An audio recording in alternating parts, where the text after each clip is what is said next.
Hi there, it's Adele Michael, and I am back with a check-in from week 9 of my, did I say that right? Week 9 of my summer sabbatical. Ooh, a lot's been going on, and as we begin to move into the transition from summer into autumn, with kids going back to school and businesses and meetings starting to gear back up again, just wanted to share with you some resources that I've been using that have been really helpful, and give you some questions to think about for yourself to invite in more play and more fun into your life and business. So here's the progress. First, I want to brag on my team. Jenny Ryan and Kyria Allah just did a bang-up job.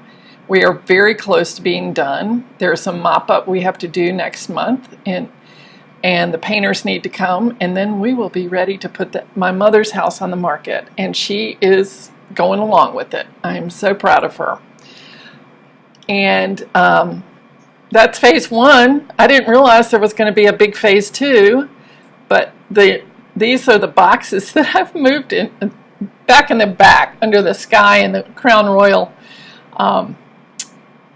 boxes. Those are 40 boxes that I brought from her house to my storage unit in Durham, so that I can go through them, because they're full of family pictures, family memories, and family letters. So that will be phase 2, which I hope to start on this winter. So yeah, it never ends. Okay, so here's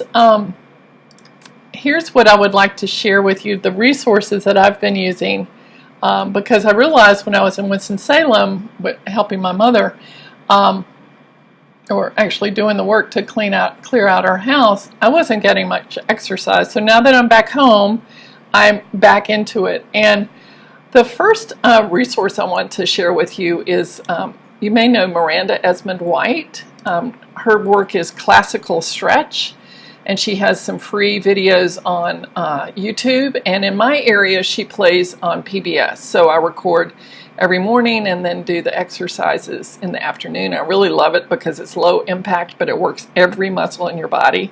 And she's a dancer, a former ballerina, and so she brings that dance feel to her work, and I love that.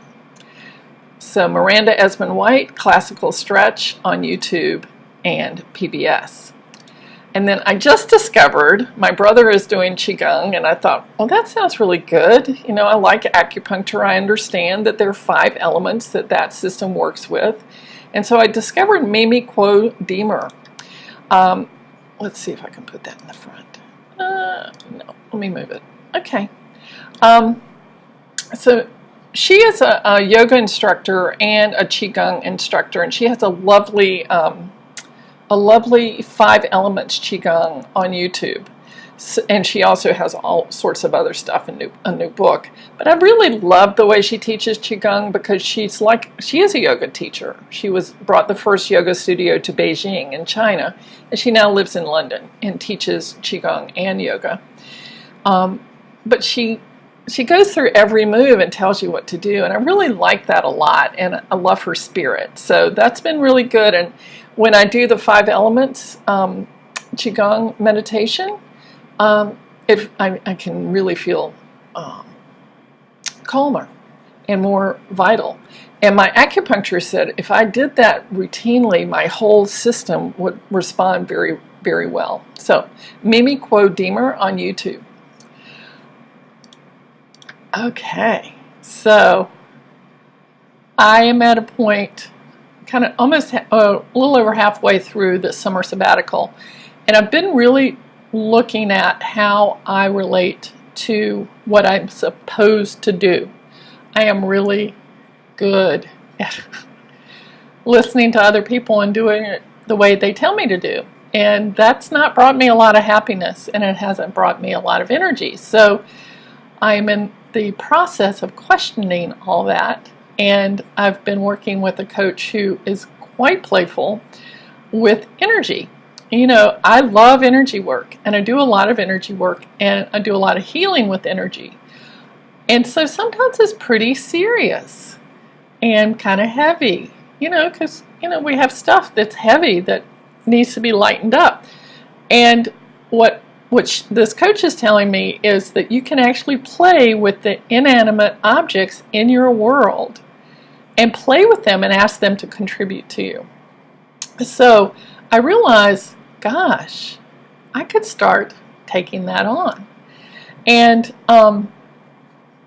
so I realized too, I put up on Facebook some of the art I discovered from my kindergarten, third grade, and college years.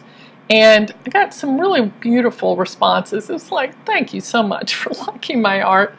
And I don't consider myself an artist, but I'm realizing I am creative. I am creative. And you're creative because you're creating all the time with the people and the things in your world. So I decided, well, I'm going to start watercoloring because I was very inspired by a little watercolor journal inspirational thing book. And so I did some watercolor last night, and this is it. And these are my 3 questions I want to share with you. What is my dream? What is my success? And I added the word happy because to me, success kind of feels kind of heavy, like I got to do it. It's going to be hard, but I want, what is my happy success? And what is my way? What is my way to all of that? Not everybody else's, but my way.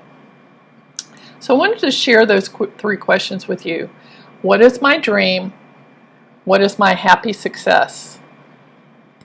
And what is my way? So I would really invite you to contemplate that with me this week. And please let me know what you discover, and I'll let you know.